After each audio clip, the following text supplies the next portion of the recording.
ॐ सर्वे वेदा यद्पदमामनन्ति त्वपंसि सर्वाणि च यदुदन्ति यदिच्छन्तो ब्रह्मचर्यमचरन्ति तत्ते पदं संग्रहेणो ब्रवीम्यो इति एतत्। आदर और सम्मान के योग माननीय डॉक्टर साहब डॉक्टर आनंद कुमार जी शर्मा, जो परमपिता परमात्मा की असीम अनुकंपा है, इनको विरासत में आर्य समाज मिला है।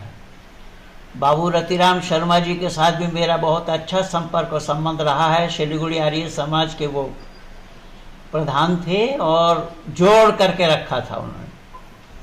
आप ऐसे ही मनीषी के सुपुत्र हैं। मुझे पहले जानकारी नहीं थी, अभी अभी जानकारी मिली है, तो मैं बहुत ही प्रसन्न हूँ कि ऐसे विद्वानों के सानिध्य में मैं आ पाया हूँ और आपका ही प्रयास है कि सेक्टर 11 द्वारिका आर्य समाज में रविवार या सत्संग में 9 से 10 तक आपका प्रवचन हो। मैंने स्वीकृति दे दी और माननीय डॉक्टर साहब ने अभी ऋषिवर देव दयानंद के एक शब्द को ही बहुत मजबूती के साथ रखा है। ऋषि ने लिखा है सत्ता प्रकाश में ही, यतताग्रे विष में वो परिणमे अमृत पामाम, कि हो सकता है कि उसकी शुरुआत विष के समान हो, लेकिन उसका परिणाम अमृत ही होता है। ये मैं अपने जीवन में चरितार्थ किया है। आज 38 वर्ष हो गया है मुझे इस सत्य सनातन वैदिक धर्म के प्रचार और प्रसार में। संपूर्ण विश्व के आंगन में लोग मुझे जान रहे हैं, मेरे विचारों को सुन रहे हैं। उसी श्रृंखला में मैं आज सभी आर्यजनों के बीच में उपस्थित हुआ हूँ और मैं अपने को सौभाग्यशाली मानता हूँ। पर दिल्ली में द्वारिका आर्य समाज में जाने का मुझे अवसर नहीं मिला अब तक। 38 वर्ष हो गया है, यद्यपि द्वारिका आर्य समाज बाद में बना है, डीवी स्कूल भी वहाँ बाद में बना है। खैर, तो आज मैं आप लोगों को ये बताना चाहूँगा कि जैसा कि हमारा इस कार्यक्रम का शीर्षक है, वेद ज्ञान के साथ तथाकथित जो और लोगों के जो ज्ञान है, जिसको वो ज्ञान कहते हैं, ऐसी दोनों ज्ञान को तुलनात्मक ढंग से आप लोगों के सामने मैं प्रस्तुत करूंगा। और परमपिता परमात्मा की असीम अनुकंपा है कि मेरा तुलनात्मक अध्ययन है, कॉम्पैरेटिव स्टडी है। इसी बिना पर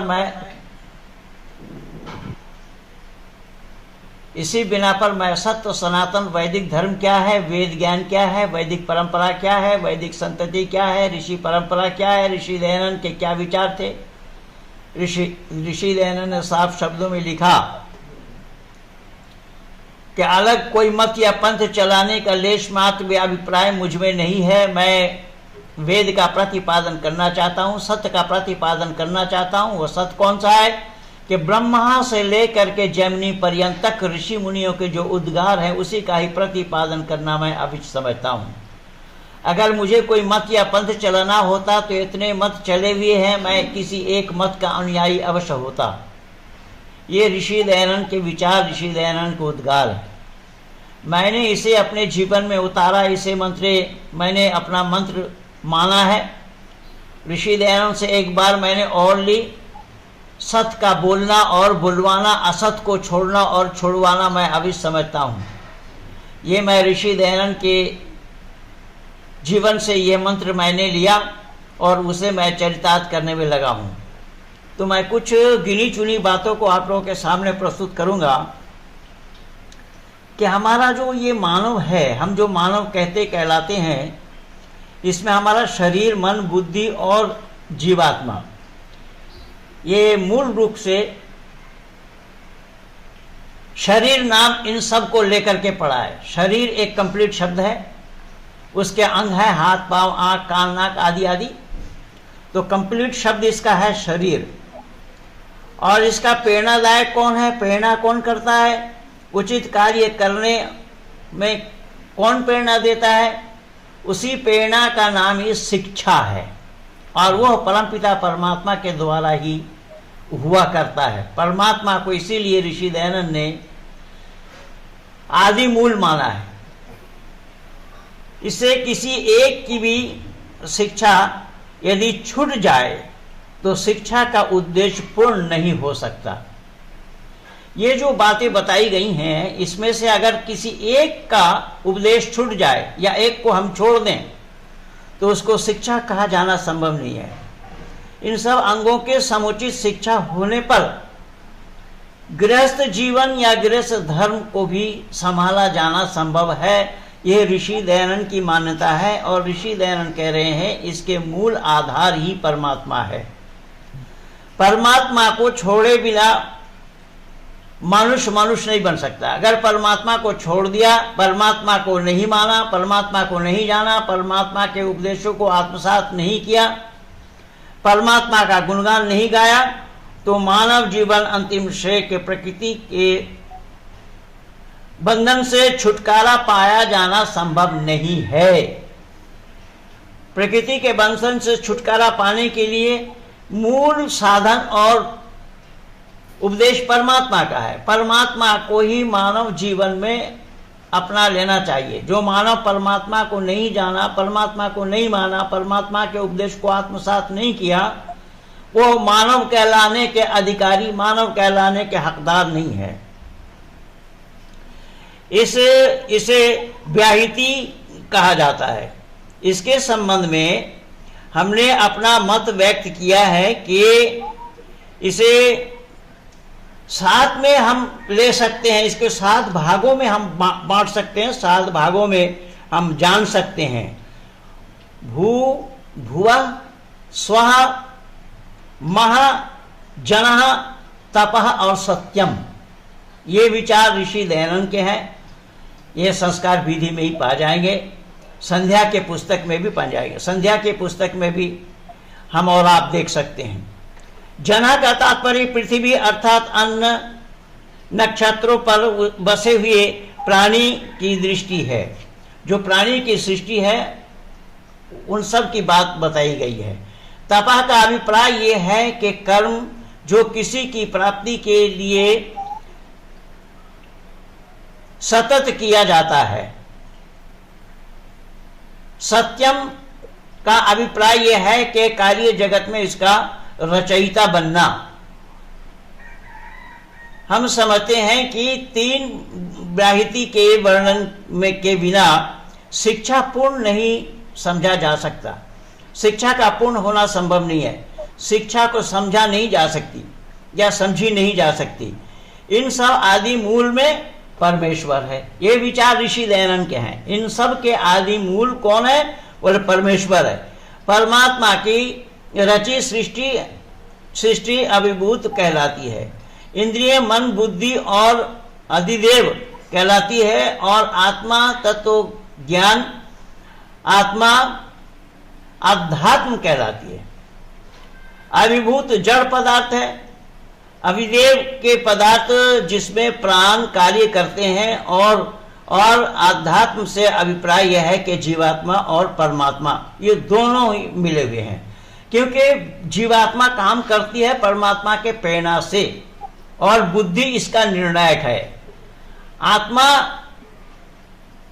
बुद्धि को जब तक बलवती नहीं बनाते हैं तो बुद्धि का निर्णय सही होना संभव नहीं है। और परमात्मा का सर्वश्रेष्ठ नाम ओम ही है, जिसमें वेद से ही ऋषि दयानंद ने हमें यह सारा प्रमाण और हवाला दिया है।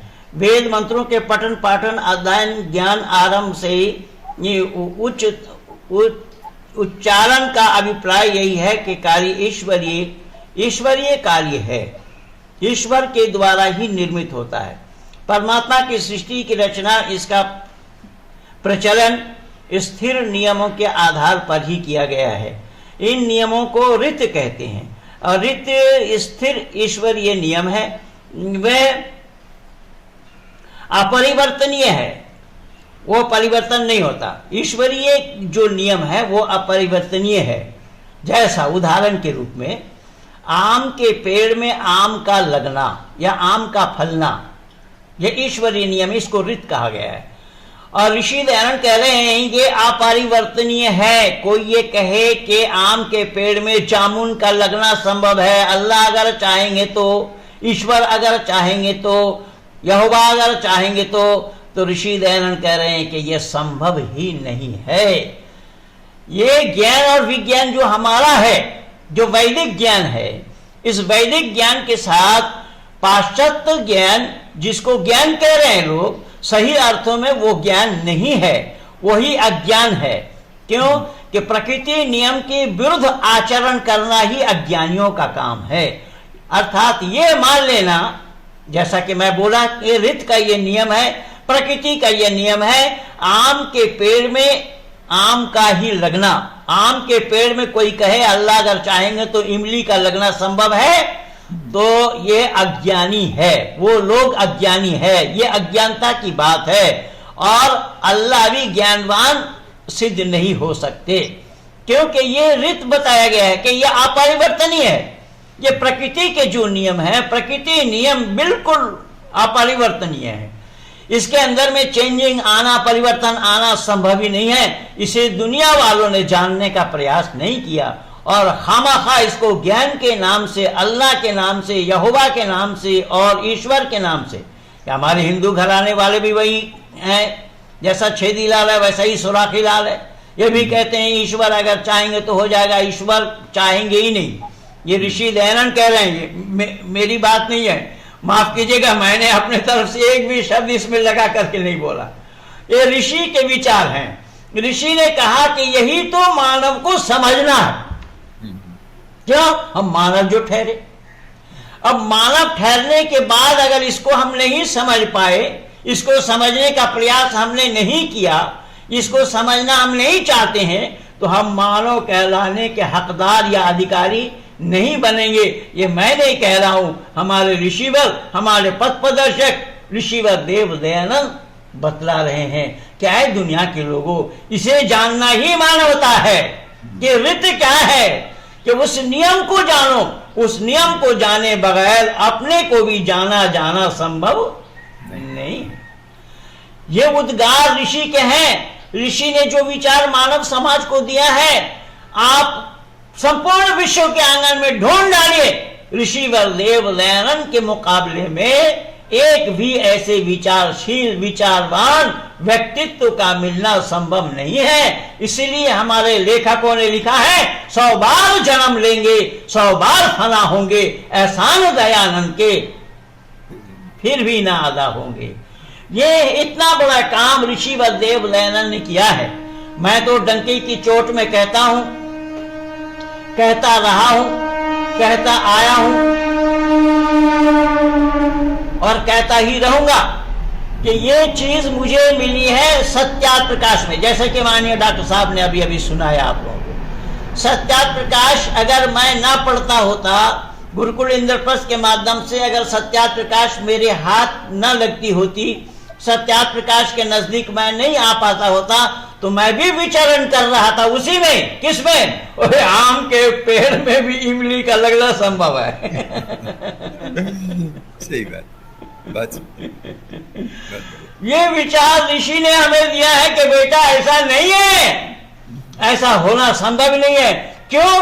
तो उसका भी स्पष्टीकरण ऋषि ने क्या दिया, लिखिए का, ब्रह्मा जो जानने वाला परम को ही कहा जाता है। देखिए कि एक है ब्रह्मा और एक है परम ब्रह्म, हालांकि दोनों एक ही है। तो ब्रह्म को जानने पर ही परम ब्रह्म को जाना संभव है। अब परम ब्रह्म को ही दुनिया वालों ने नहीं जाना।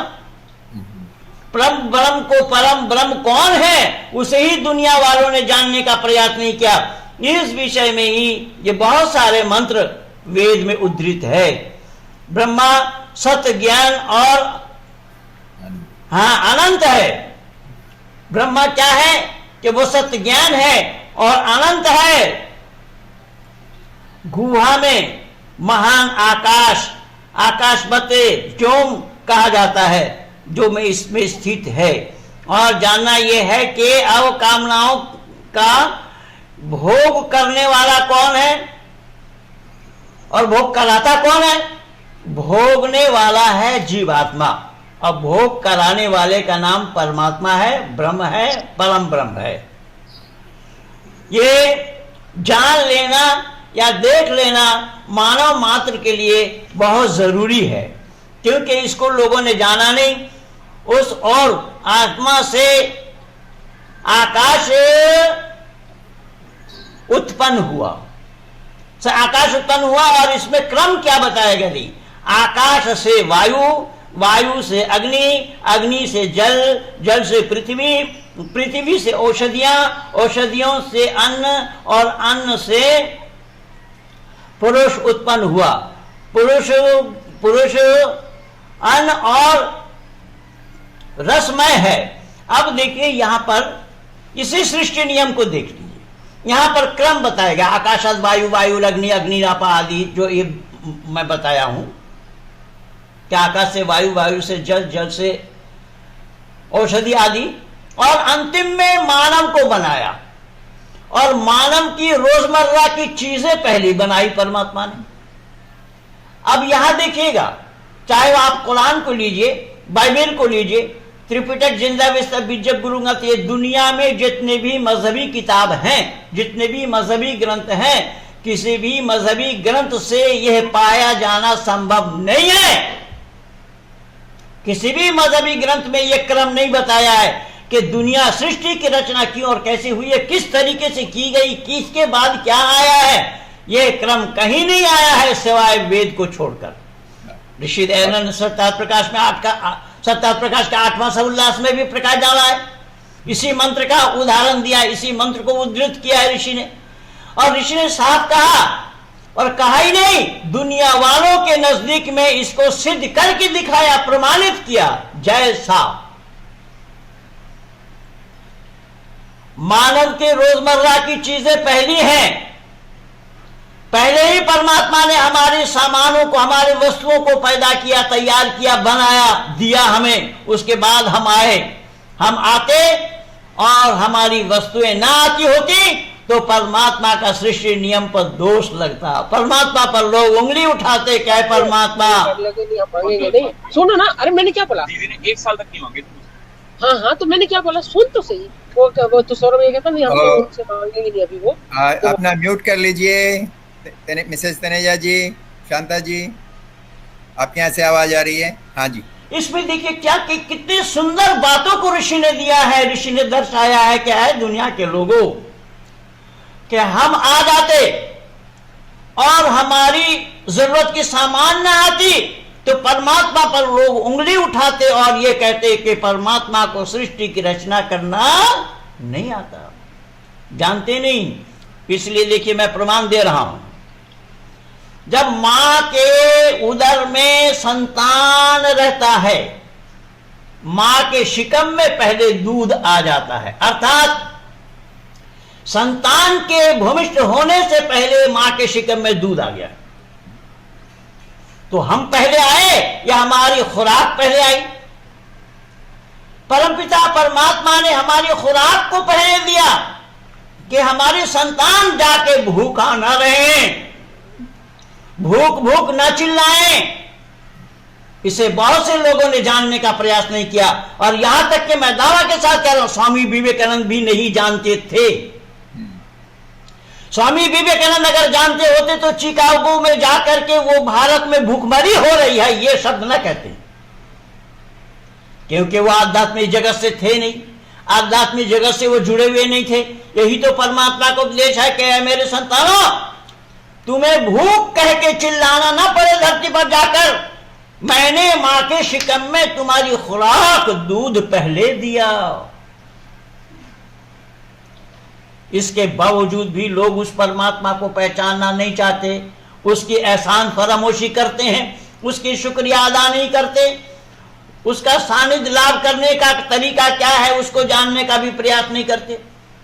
ये जो मानव समाज में आज जो ये क्रियाकलाप मानव कहलाकर कर रहे हैं, वेद में ये सर्वथा निषेध है। वेद में कहा कि ये मानव जीवन का काम नहीं है। मानव हम तभी कहला सकते हैं जब परमात्मा के इन दिए हुए विचारों को सही सही आत्मसात करें, सही सही अपने जीवन में उतारें, तद अनुसार अपना व्यवहार भी वैसा ही हो। अगर हम केवल जुबानी कहते हैं और हमारा व्यवहार नहीं है तो बात बनेगी नहीं। ऋषि दयानंद ने इस पर बल दिया है, मनस्य एकम वचनस्य एकम कर्मण्य एकम। मन, वचन और कर्म तीनों एक होना चाहिए कि जैसा हम जुबान से बोले हमारे मन के अंदर में भी भावना वही होनी चाहिए और हमारा आचरण भी वैसा ही होना चाहिए। इसी की कमी है आज, वो आज हमारे समाज में भी इसकी कमी है। खैर मैं उधर नहीं जाता क्योंकि आप लोगों के दिल में सदमा पहुंचाना मेरा उद्देश्य नहीं है, आप लोगों के दिल में दुख देना मेरा मकसद और उद्देश्य नहीं है। भली प्रकार मैं 38 वर्षों से देखा हूं, देख रहा हूं, परमात्मा की असीम अनुकंपा है। संपूर्ण विश्व के आंगन में इसी वेदों का ही डंका मैंने बजाया है। संपूर्ण विश्व के आंगन में ऋषि के विचारों को मैंने जन जन तक पहुंचाने का प्रयास किया है, ऋषि के उद्गार को मैंने पहुंचाने का प्रयास किया है। इसलिए माननीय डॉक्टर साहब ने बोला था, डॉक्टर शर्मा जी ने कहा कि अतताग्रे बीच में वो परिणम अमृत पामाम, कि हो सकता है कि उसकी शुरुआत विष के समान हो लेकिन उसका परिणाम अमृत होता है और वो आज मेरे सामने मौजूद है। मैं शुक्रगुजार हूं आप आर्यजनों का कि जिन्होंने मुझे अपने आगोश में रख करके कुछ सीखने का मौका दिया। मैं नहीं जानता था, कुछ भी नहीं जानता था। वैदिक मान्यता क्या है, वैदिक परंपरा क्या है, ऋषि विचार क्या है, ऋषि के उद्गार क्या है, ऋषि ने वेद से हवाला क्या दिया है, ये तो हमारे बाप दादा नहीं जानते थे तो मैं कहां से जानता भला। ये मैं जाना हूं केवल आप लोगों के सानिध्य में आकर। सच क्या है उसको मैं जाना हूं और केवल जाना ही नहीं, अपने जीवन में भी उतारा और मैं जन जन तक इसी सत्य को पहुंचाने के लिए मैं प्रतिज्ञाबद्ध हूं कि ऐ दुनिया के लोगों, ये वेद के जो विचार हैं, ये प्रकृति नियम को तुम बदलना चाहते हो क्या? अल्लाह की मर्जी है, अल्लाह जो चाहेंगे सो होगा। बोले अल्लाह जो चाहेंगे सो नहीं हो सकता। तो अल्लाह जो चाहेंगे सो क्या होगा? बोले एक कुमारी की पेट से बच्चा पैदा होना भी संभव है, एक बाज महिला से भी संतान उत्पन्न होना संभव है, जबकि बाज नाम की सार्थकता वही है जो कभी संतान को जन्म ना दे सके। जो महिला कभी संतान को जन्म ना दे सके उनका नाम बाज है। लेकिन अल्लाह ताला एक नहीं, कुरान में दो दो बाज महिला को संतान दे दिया, एक जकरिया के पत्नी को और एक इब्राहिम की पत्नी को, और भी बुढ़ापा में जाकर के। तो अल्लाह ने कहा कि वो जो चाहता है सो हो जाएगा, वो जो चाहेगा सो करेगा। पर वो जो चाहेगा सो करेगा, यहां वेद मंत्र से ही मैंने हवाला दिया कि ऋत का बदला जाना संभव नहीं है, सत्य का झुटलाया जाना संभव नहीं है। अर्थात आम के पेड़ में आम का लगना, उसमें इमली का लगाया जाना संभव नहीं है। अगर अल्लाह इमली लगा देते हैं तो अल्लाह को सृष्टि नियम के बारे में कुछ भी अता पता नहीं है। सृष्टि नियम को नहीं जानते, ना अल्लाह जानते, ना यहोवा जानता। ये जितने भी मजहबी ग्रंथ हैं, मजहबी ग्रंथ में इन सब चीजों का पाया जाना संभव नहीं है। इसलिए ऋषि लिख रहे हैं, कह रहे हैं, ऐ दुनिया के लोगों, मानव ब्रह्म को जानना परमात्मा को ही जानना है। ब्रह्म को जानना ही परमात्मा का जानना होता है। अगर परमात्मा को नहीं जानते हो तो ना अपने को जानोगे और ना दुनिया को जाना जाना संभव होगा। इसलिए ऋषि ने इस पर बल दिया है और दो समुल्लास, अपने सत्यार्थ प्रकाश में दो समुल्लास ऋषि ने लिखा है, प्रथम समुल्लास और सातवां समुल्लास। ईश्वर विषय को ऋषि ने बहुत सुंदर ढंग से स्पष्टीकरण किया है। ऋग्वेद आदि भाष्य भूमिका में भी पहला ही उन्होंने ईश्वर से ही शुरू किया है कि है दुनिया के लोगों, अगर ईश्वर को नहीं जानोगे तो तुम्हारा जीवन सफल नहीं होगा। और ईश्वर को जाना संभव कहां से है? तो ऋषि ने ऋग्वेद आदि भाष्य भूमिका में फौरन दिया है वेद। ऋषि कह रहे हैं ऐ दुनिया के लोगों, ये तो क्रम है। पर वेद क्या है? तो वेद ईश्वरीय ज्ञान है। यथेमं वाचम कल्याणी मा बदानि जनेभ्य है, ये मानव मात्र के लिए कल्याणी वाणी, ये कल्याणी ये वाणी मानव मात्र के लिए ये परमात्मा का दिया हुआ ज्ञान है। लेकिन इसके मुकाबले में कुरान को कहीं नहीं पाएंगे, बाइबल को कहीं नहीं पाएंगे। कुरान ज्ञान किनका है? या अय्युहल्लज़ीना आमनू। असल में मेरा मन तो नहीं था, लेकिन माननीय डॉक्टर साहब ने नाम जो सुना दिया ना, तो अगर ना बोलूं तो लोग संदेह करेंगे कि डॉक्टर साहब शायद मना कर बोल रहे थे।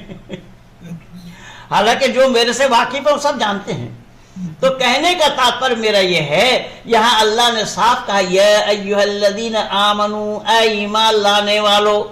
अल्लाह के नजर में जो इस्लाम को नहीं मानता वो सब के सब बेईमान है। सबको बेईमान कहा गया है, क्योंकि ईमान एक शब्द है और उसके विपरीत जो है, उसका विलोम शब्द जो है वो बेईमान है। तो ईमान क्या है उसको जान लीजिए, ईमानदार कौन है उसको जान लीजिए, तो बेईमान अपने आप पता लगेगा। लेकिन आश्चर्य की बात आज मैं माननीय डॉक्टर साहब के सानिध्य में ये कहना चाह रहा हूं कि अब अफगानिस्तान में जो लड़ाई हो रही है तालिबानियों का और अफगानियों का, दोनों ही तो इस्लाम के मानने वाले हैं। बिल्कुल। बिल्कुल। दोनों ही इस्लाम के मानने वाले हैं। अब अल्लाह के रास्ते में लड़ाई किन की है, अफगानियों की या तालिबानियों की? और याद रखना माननीय डॉक्टर साहब, मैं आपके सानिध्य में ही बोल रहा हूं जी कि अगर तालिबानियों की लड़ाई अल्लाह के रास्ते में है तब तो वो जन्नत के हकदार हैं। वहां हूर और गिलमानों से अल्लाह उनको नवाजेंगे भी। और कहीं अफगानियों की मान्यता अल्लाह के हुक्म के मुताबिक है, तब तो ये भी जन्नत के हकदार हैं। और हूर और गिलमा आदि आदि जो कुछ भी है वो सब इनके लिए है। तो अब दोनों ही इस्लाम के दावेदार हैं। अब दोनों के लिए ये मिलना क्यों और कैसा संभव होगा? मैं इस्लाम जगत से पूछना चाहता हूं, खुला दरबार है, खुली चुनौती है मेरी। बहुत सुंदर। आओ, जिसको डिबेट करना हो सामने आओ। ऋषि दयानंद का शिष्य अमर स्वामी का शिष्य चुनौती दे रहा है संपूर्ण इस्लाम जगत को कि आप इस सच्चाई को दुनिया वालों के सामने तो रखो। जबकि कुरान के अनुसार एक मुसलमान दूसरा मुसलमान को कत्ल करना कतई हराम है, हराम। एक मुसलमान दूसरा मुसलमान को कत्ल करना कतई हराम है, मैं नहीं कह रहा हूं, अल्लाह ने फरमाया। और जब एक मुसलमान दूसरा मुसलमान को कत्ल करना हराम है, तो तालिबानियों ने भी और अफगानिस्तानियों ने भी दोनों ही इस्लाम के दावेदार हैं, दोनों ही कलमा के अधिकारी हैं, ला इलाहा इल्लल्लाह मुहम्मदुर रसूलुल्लाह कहने के हकदार दोनों ही हैं, दोनों ही कह रहे हैं और अल्लाह के नाम से लड़ रहे। और फिर ये कहते हैं कि अल्लाह के दीन में जबरदस्ती नहीं है। भाई, अल्लाह के दीन में अगर जबरदस्ती नहीं है तो यहां लड़ाई किस बात की है? तो यहां लड़ाई है गद्दी की, कि गद्दी पर काबिज कौन हो? ऐ इस्लाम के मानने वालों, आओ, मैं एक आदर्श दिखा रहा हूं कि हमारे पूर्वजों ने राजगद्दी को ठोकर मारी। 14 वर्ष के लिए, 1-2 दिन के लिए नहीं, 14 वर्ष के लिए मर्यादा पुरुषोत्तम राम वो अपनी मां का नहीं, विमाता का आदेश का पालन किया। अपने विमाता का आदेश का पालन किया 14 वर्ष के लिए। भरत जब आए अपने घर, नमसाल से जब घर आए, तो इन्होंने मां ने खुशी खुशी सुनाई थी कि बेटा, तेरे रास्ते के लिए जो कांटा था उसे मैं निकाल चुकी हूं, तू राजपाट को संभालते रहा अभिषेक। भरत, वो भी तो पुत्र राजा दशरथ का, तो उसने कहा कि मां, आपको यह करना उचित नहीं हुआ, यह अधिकार बड़े भाई का है, इसे मैं हड़प नहीं सकता। राम को मनाने के लिए चले गए। राम ने कहा कि मेरे भाई, मैं शौक से नहीं आया जंगल में, मैं अपने माता का आदेश का पालन करने के लिए आया हूं, और वो भी 14 वर्ष के लिए वादा किया हुआ है, मैं उससे एक दिन पहले वो लौट नहीं सकता। आप जाओ, आप अपना काम करो। जब मर्यादा पुरुषोत्तम राम को भाई भरत मना नहीं पाए तो राम के पादुका को साथ ले आए, और ये अधिकार मेरा नहीं है, इनके नक्शो कदम पर मुझे चलना है, इसे याद रखने के लिए पादुका को सामने रखा कि ये राज मेरा नहीं है, बड़े भाई के हैं, और उनके नक्शो कदम पर मुझे चलना है मुकाबला दुनिया वालों के पास कि राजगद्दी के लिए तुम लड़ रहे हो, राज को हड़पने के लिए तुम मजार शरीफ को कब्जा करने के लिए लड़ रहे हो। एक कह रहा है कि मजार शरीफ मेरे जिम्मे में रहेगा, एक कह रहा है कि मजार शरीफ को मैं कब्जा में करूंगा। दोनों ही इस्लाम के दावेदार हैं, और फिर भी इस्लाम की मान्यता यह है, इस्लाम वाले कह रहे हैं हम तो भाईचारा का प्रचार करते हैं। ये भाई है कि भाई को चारा बनाया? ये भाई है, ये भाई को चारा बनाया है। भाईचारा कहां है? भाईचारा अगर देखना हो तो वेद को देखो। ऋषि दयानंद कह रहे हैं, मैं नहीं कह रहा हूं। मित्र सा चक्षुषा सर्वाणि भूतानि समीक्षा महे। ऋषि दयानंद ने वेद से हवाला देकर के कहा, क्या है दुनिया के लोगों, तमाम प्राणियों को मित्र के समान देखो, अपने नजर से, अपने नजर से मित्र के बराबर देखो। आत्मा नाम प्रतिकूलानि परिश्राम ना समाचरेत। जो अपने आत्मा के लिए सही न लगे, औरों के लिए ऐसे विचार अपने मन में नहीं लाना है। ये उद्गार है ऋषि के। ऋषि ने ढूंढ करके दिया है, चाहे दुनिया के लोगों, मानव तो बनो कम से कम, मुसलमान बाद में बन लेना। बहुत बढ़िया। मुसलमान बाद में बन लेना, ईसाई बाद में बन लेना, तुम मानव बनने का हकदार तो बनो। जब तुम मानव बनने का ही हकदार नहीं बन रहे हो और खामाखा संपत्ति की लड़ाई में, राज की लड़ाई में, ओसामा बिन लादेन क्या करता रहा? यही मुल्ला उमर और ओसामा बिन लादेन इसी अफगानिस्तान को ही तो कब्जा किया था। और किस तरीके से वहां पर प्रतिबंध लगाया, महिलाओं के ऊपर किस तरीके से क्या क्या हुआ है, वो सब हमारे और आपके नजर के सामने है। इसको आंखों देखा हाल कहा जाता है। पर वैदिक मर्यादा में ये सब बातें नहीं है। वैदिक ज्ञान में क्या है? क्या है दुनिया के लोगों, परमात्मा का सानिध्य लाभ करना ही मानव जीवन का लक्ष्य है। परमात्मा का सानिध्य लाभ करना ही मानव जीवन का लक्ष्य है।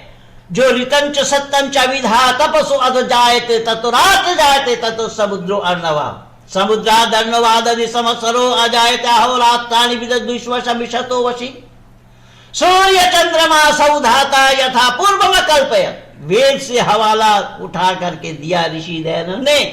ऋषि दयानंद ने कहा, ऐ दुनिया के लोगों, हम मानव कहलाने वाले हैं, तो मानव जीवन सफल तभी बनना संभव है जब हम परमात्मा को जान जाएंगे, परमात्मा का सानिध्य लाभ कर लेंगे। परमात्मा का सानिध्य लाभ हमने तो किया ही नहीं। जब परमात्मा का सानिध्य हमने लाभ नहीं किया, कैसे गड़बड़ हुआ? नहीं आ रहा आवाज। अरे आवाज तो आ रही है।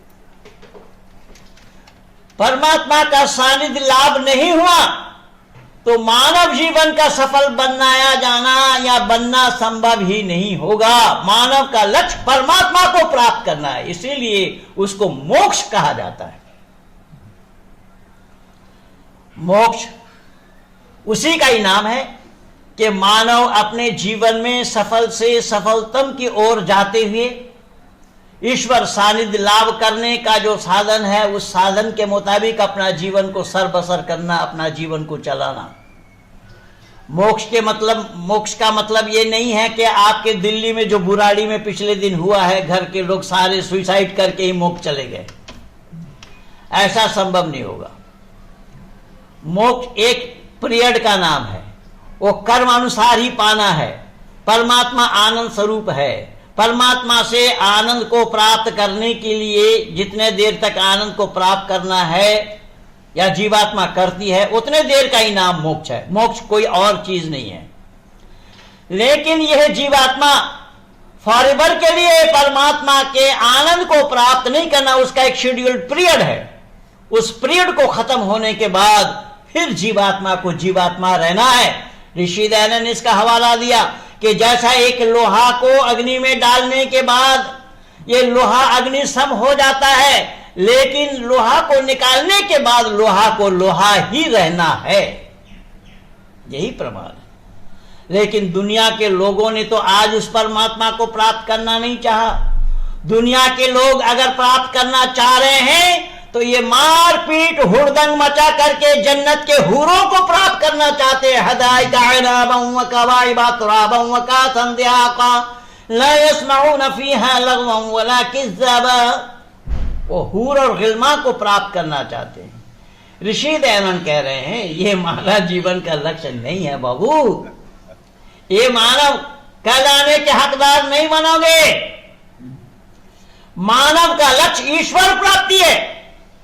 तो जब ईश्वर को तुमने जाना नहीं, उसकी प्राप्ति कैसे करोगे? ईश्वर प्राप्ति के लिए ईश्वर का जानना जरूरी है। ईश्वर को जाने बिना ईश्वर की प्राप्ति किया जाना संभव नहीं है। ईश्वर को पहले जानना पड़ेगा और जाना जा सकता है वेद के द्वारा। और वो मैं नहीं कह रहा हूं, ऋषि दयानंद ने भी नहीं कहा।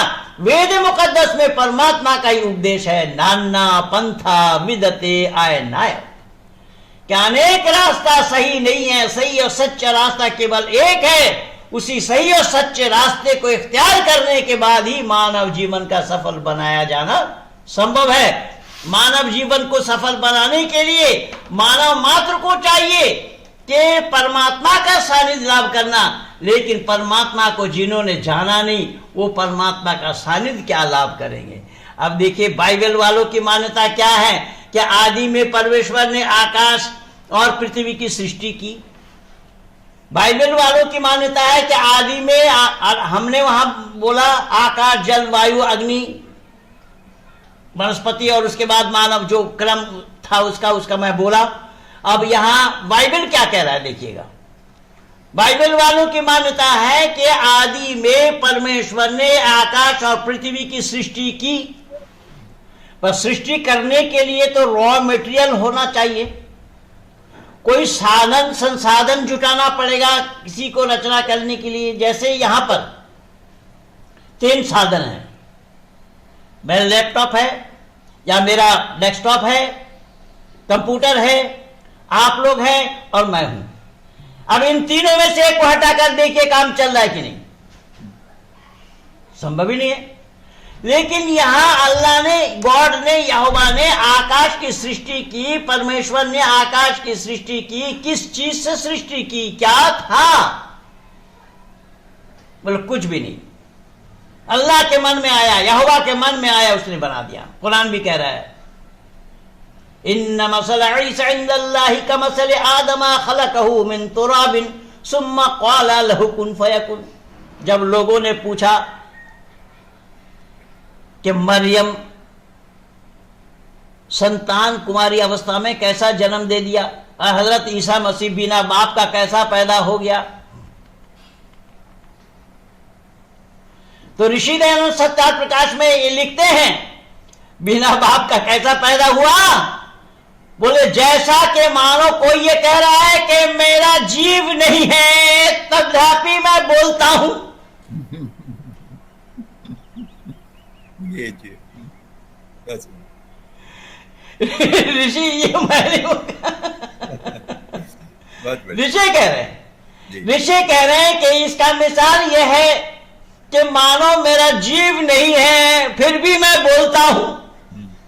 और ऋषि कह रहे हैं कि बोलने के लिए साधन जीव है। जीव के बगैर बोला जाना संभव नहीं है। तो जब जीव के बगैर बोला जाना संभव नहीं है तो एक कुमारी की तरफ से संतान का उत्पन्न होना यह क्यों और कैसा संभव है? तो ऋषि ने उसको भी बोला कि मेरा पिता नहीं है लेकिन मैं संतान हूं। ऋषि ने कहा कि संतान होने के लिए पिता का होना जरूरी है। पिता का होना जरूरी है, बगैर पिता का संतान होना क्यों और कैसा संभव है? तो अल्लाह ने कहा इन्ना मसल ईसा इंदल्लाहि कमसल आदमा खलकहु मिन तुराबिन सुम्मा क़ाला लहु कुन फयकुन।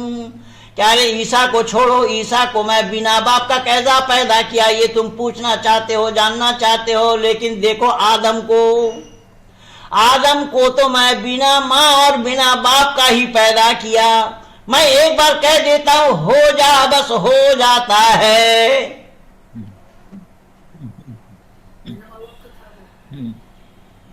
माननीय डॉक्टर साहब ने बहुत ही सूझबूझ के साथ मेरा विषय दिया है।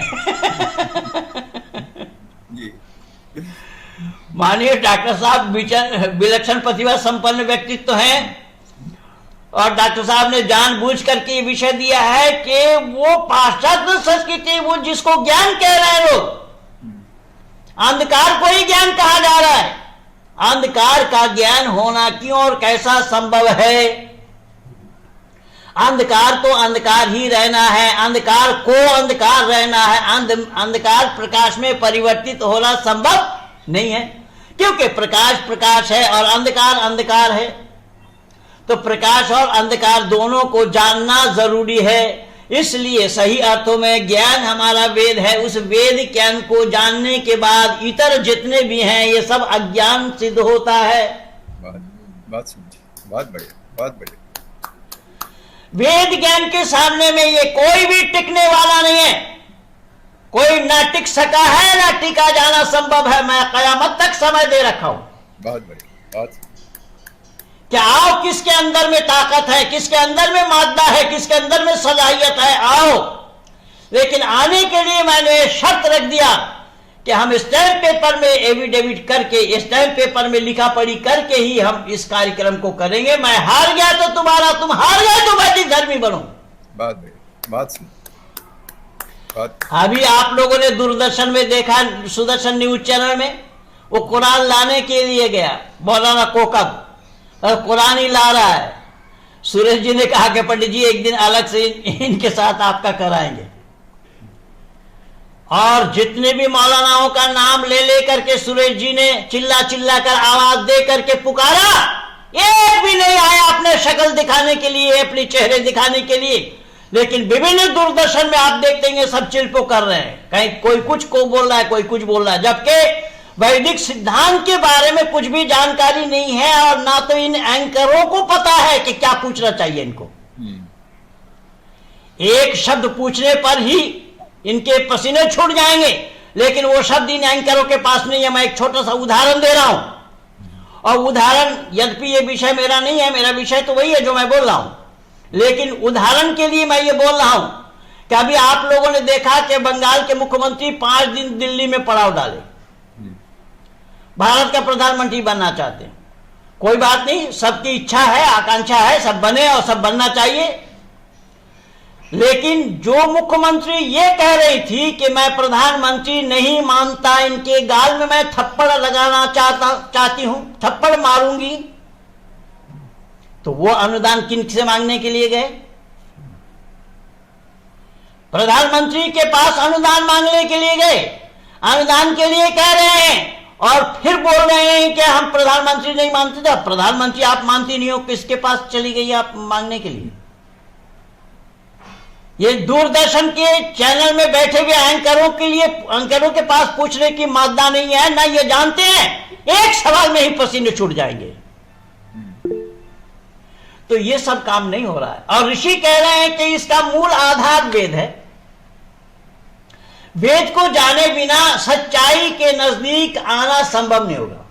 तो बाइबल वालों ने जो ये मान्यता है कि और पृथ्वी बेडोल और सुनसान पड़ी थी। देखिए, जब कोई वस्तु बनी नहीं, कोई सामान बनी नहीं, तो पृथ्वी सुनसान और बेडोल पड़ी थी का क्या मतलब? भाई पृथ्वी बनने का सवाल ही कहां है? पृथ्वी तो अभी बनी कहां है? पहले तो आपने बताया कि आकाश को बनाया, तो आकाश को बनाया, कुरान में तो आकाश को छत कह दिया, आकाश को छत बना दिया। अब पृथ्वी सुनसान पड़ी थी और जल के ऊपर अंधियारा था तथा परमेश्वर का आत्मा मंडरा रहा था, छटपटा रहा था। अब विचारशील मानव जरा विचार करें, ये परमात्मा का आत्मा मंडरावे या मंडराने लगे तो दुनिया की रचना क्या करेंगे भला? पृथ्वी की रचना क्या करेंगे, कैसे करेंगे? यानी परमात्मा के बारे में भी बाइबल में सही और सटीक ज्ञान नहीं है, और ये जानते भी नहीं, ना कुरान वाले जानते हैं ना बाइबल वाले जानते हैं। ये जितने भी वाले हैं वेद को छोड़कर, मैं सबके लिए कह रहा हूं, चाहे वो पुराण वाला हो, बाइबल वाला हो, और जितना भी वाला है, वैदिक सिद्धांत, वैदिक मान्यता को छोड़ करके दुनिया वालों के पास कोई भी मान्यता नहीं है कि सृष्टि की रचना कैसी बनी। और ऋषि दयानंद कह रहे हैं, लिख रहे हैं अपने अमर ग्रंथ सत्यार्थ प्रकाश में, जिन्होंने सृष्टि की रचना को नहीं जाना, जिन्होंने सृष्टि की रचना को नहीं जाना, वो ईश्वर को भी जान और अपने को भी जान नहीं सकता। अपने को जानने के लिए, परमात्मा को जानने के लिए सृष्टि की रचना को जानना पड़ेगा। यही तो कारण बना कि परमपिता परमात्मा का उपदेश है, पश्य काव्य, मेरी रचना को देखो,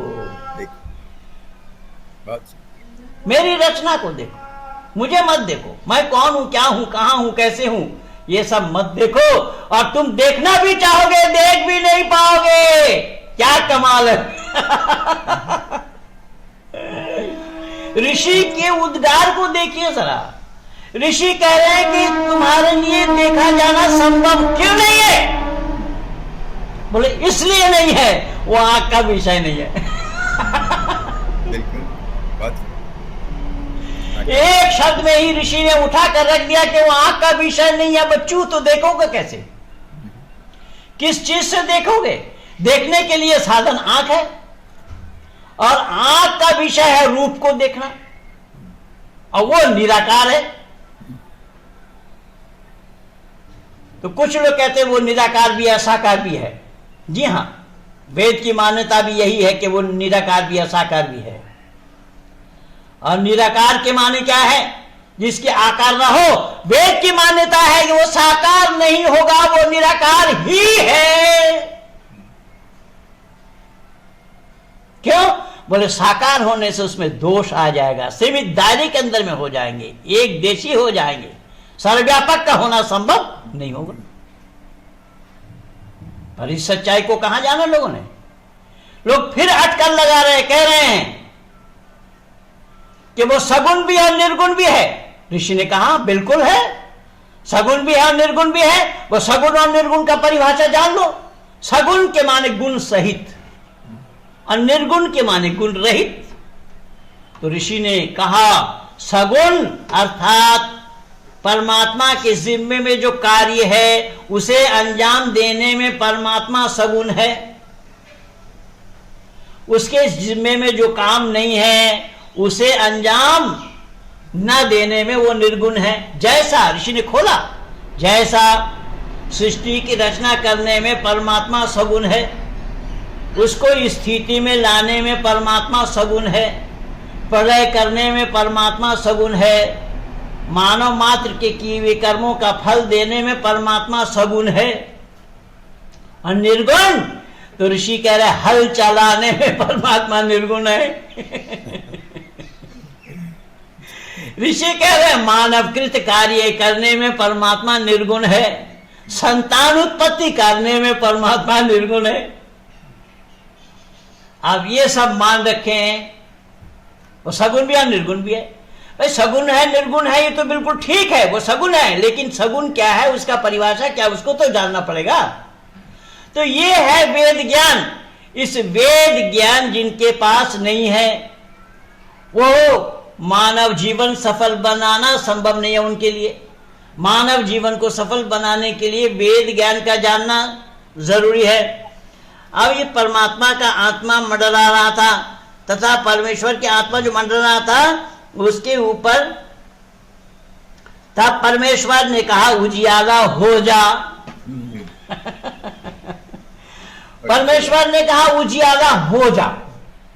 अच्छा, उजियाला हो जा अगर कहा हो जा यानी किसी और को मिन किया जा रहा है, किसी और को निर्दिष्ट किया जा रहा है, किसी और को हुक्म दिया जा रहा है, किसी और को आदेश दिया जा रहा है, किसी और को बताया जा रहा है हो जा। और यही कहना अल्लाह का है। अल्लाह ने भी कहा कुन हो जा, फयकुन, बस हो गया। तो जब दुनिया बनाने से पहले कोई वस्तु थी ही नहीं, अल्लाह ने किन से कहा हो जा? अगर हो जा अल्लाह ने कहा और हो जाने पर हो जाता है, फिर कुरान कहता वलक़द ख़लक़ना समावाति वल अर्ज़ फी सित्तति अय्यामिन सुम्मा इस्तवा अलल अर्श युदब्बिरुल अम्र यफ़स्सिलुल आया। क्या अल्लाह ताला ने 6 दिन में जमीन और आसमान को बनाया, 7वां दिन अर्श करार पकड़ा, अर्श पर जा बैठा। तो 6 दिन जमीन और आसमान को बनाया। जब कहीं 6 दिन लिखा है, कहीं 8 दिन भी लिखा है। हाँ, तो अल्लाह ने अगर 6 दिन में आसमान और जमीन को बनाया, फिर अल्लाह ने कहा कुन कहने से हो जाता है, तो क्या एक बार कुन कहने में अल्लाह को 6 दिन लगा, 7 दिन लगा?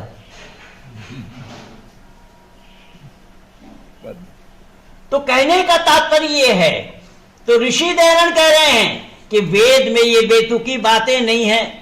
वेद में सृष्टि के जो क्रम है वो मैं पहले ही आप लोगों को सुना दिया हूं। आकाश, वायु, जल, पृथ्वी आदि, वनस्पति आदि, मनुष्य किस तरीके से बना है, किसके बाद क्या क्रम क्या है, उस क्रम को वेद में ही खोला है। क्रम की जानकारी केवल वेद में ही दी गई है। और ऋषि दयानंद कह रहे हैं कि वेद के सानिध्य में आए बगैर जाना संभव नहीं है। अब यहां यहोवा ने कहा कि उसने कहा, परमेश्वर ने कहा उजियाला हो जा। किसने कहा? और फिर देखिए मूर्खता की बात, उजियाला हो जा कहा और फिर उजियाला को अंधेरे से दूर किया।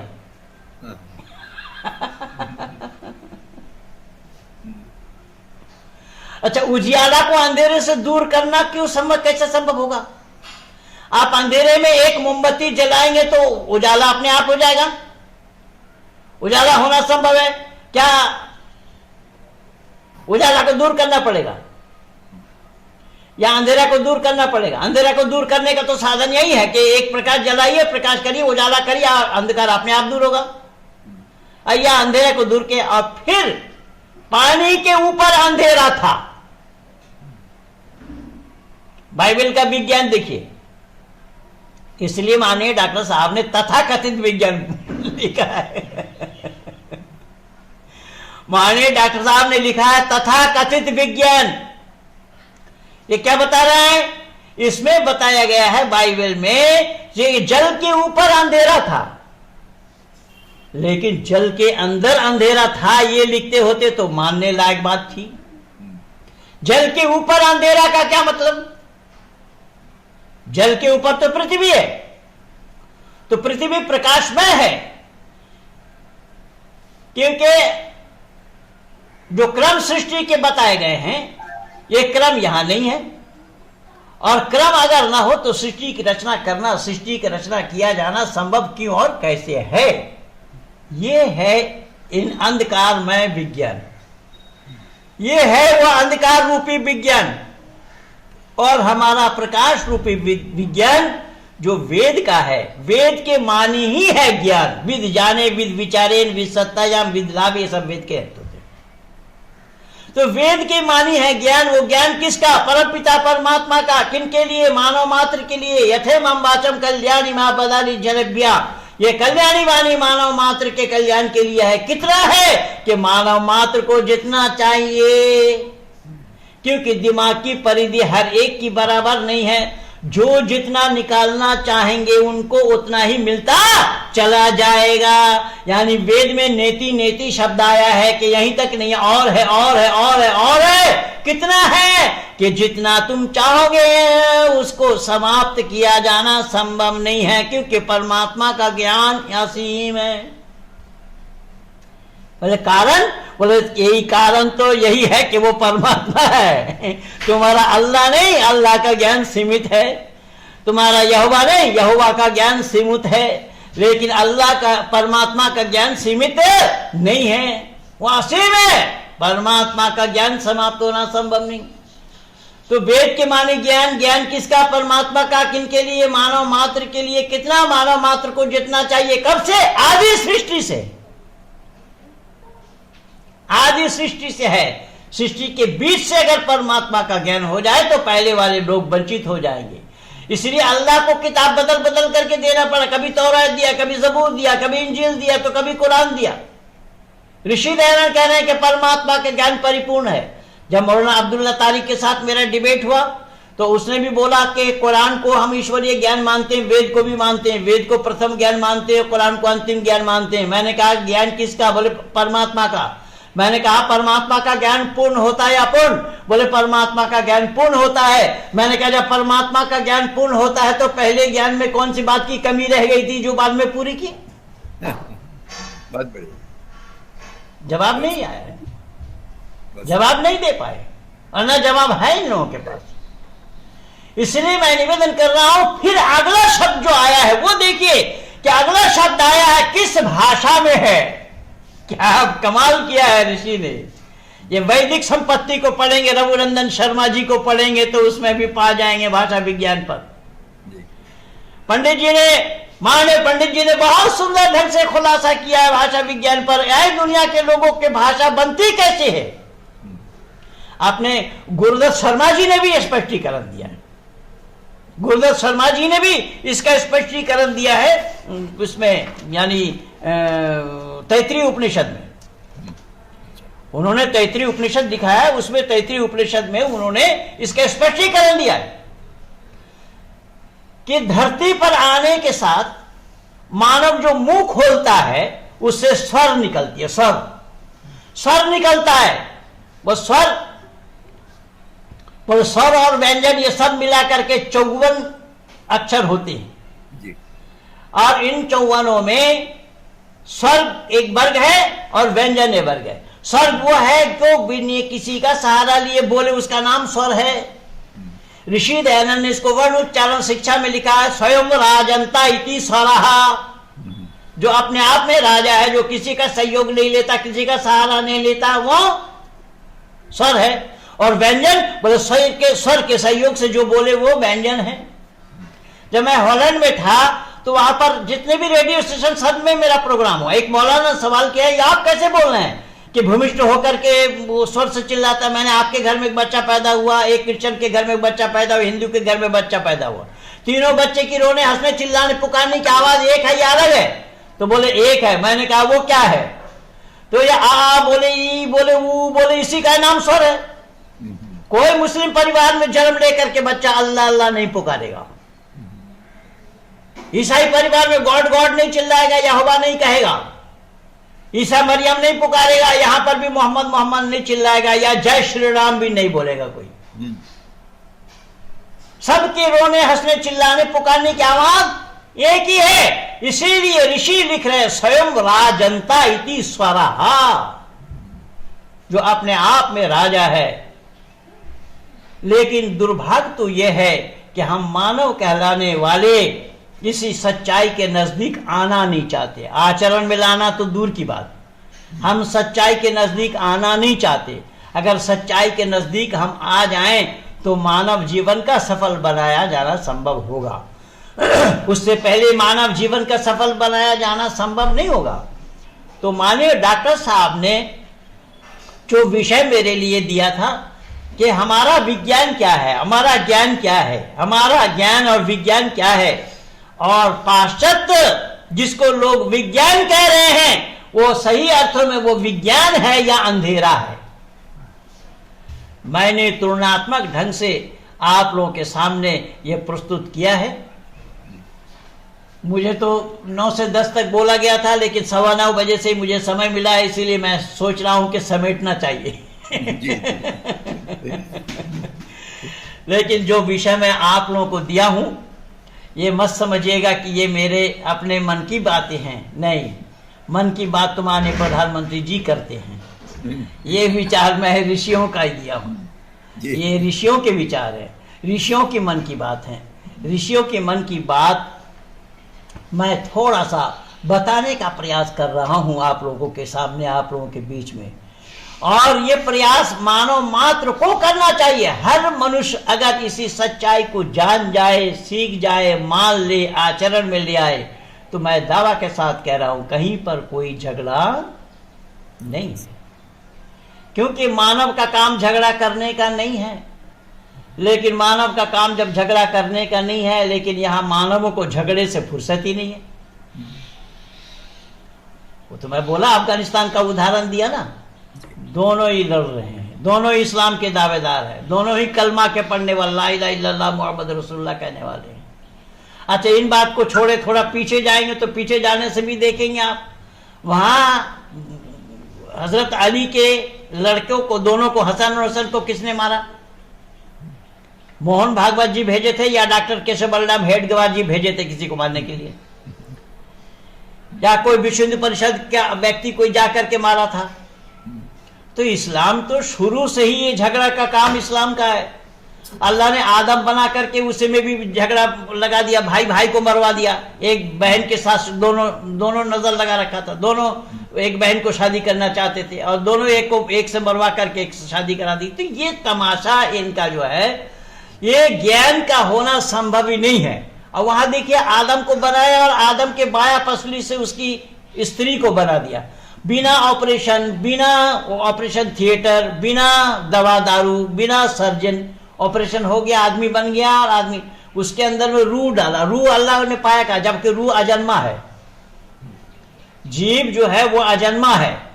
अब जीव को अल्लाह ने पाया कहा, या अय्युहा रूह उदखुल फी हादिहिल जसद कह दिया, क्या है, रूह तू प्रवेश हो जा आदम के शरीर में। आदम के शरीर में अल्लाह तो रूह डाल दी, लेकिन आदम के पत्नी हवा में अल्लाह ने रूह नहीं डाली। अब दुनिया के लोग जरा ध्यान से समझना इस बात को, जब आदम को बनाकर आदम में रूह डालने की जरूरत हुई अल्लाह को, तो आदम के पत्नी में रूह डालना अल्लाह ने जरूरी क्यों नहीं समझा? बिना रूह का वो आदमी, इंसान, महिला कैसे बन गई? इसलिए बंधुओं, मैं जितना ही बोलूंगा उतना ही कम और थोड़ा होगा। मैंने सत्य सनातन वैदिक धर्म को जाना है, अपनाया है, अपने परिवार को भी सत्य सनातन वैदिक धर्म में ही तैयार किया है। सारे परिवार हमारे लगे हुए हैं सत्य सनातन वैदिक धर्म के प्रचार प्रसार में। एक बेटी जो वैयाकरणी है, जो सामवेद यजुर्वेद कंठस्थ है, अष्टाध्यायी ये सब कंठस्थ है, सब काम कर रहे हैं इस तरीके से। ऋषि दयानंद के विचारों को उजागर करने में हम लोग लगे हुए हैं। आप लोगों को भी ये प्रतिज्ञा करना चाहिए कि माननीय डॉक्टर साहब जैसे विलक्षण प्रतिभा संपन्न व्यक्तित्व आपके समाज में हैं, और आप डॉक्टर साहब को जानते हैं, देश विदेश में कितना नाम है माननीय डॉक्टर आनंद प्रकाश शर्मा जी का, और परमात्मा की ऐसी अनुकंपा है कि उन्होंने उसी तरीके से वैदिक सिद्धांत और ऋषि के मंतव्यों को उजागर करने में लगे हुए हैं।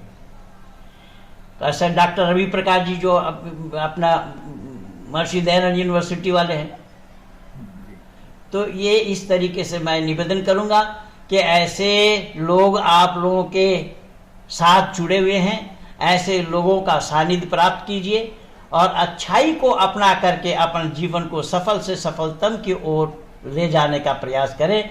मैं अतिक्रमण न करता हुआ मैं चाहूँगा कि इन्हीं शब्दों के साथ अपनी बात को यहीं पर विराम दूं, और आप लोगों से यही उम्मीद रखूँगा कि जैसा भी है हम लोगों को साथ मिल करके काम करना चाहिए। वेद प्रचार में ऋषि दयानंद ने अविद्या का नाश और विद्या की वृद्धि लिखी 8वां नियम में। तो अविद्या का नाश जब तक आप नहीं चाहेंगे, विद्या की वृद्धि नहीं हो पाएगी। तो विद्या की वृद्धि करने के लिए अविद्या का नाश पहले है। जब अविद्या का नाश करेंगे तभी विद्या की वृद्धि हो पाएगी। इन्हीं शब्दों के साथ कहिए, भारत माता की जय।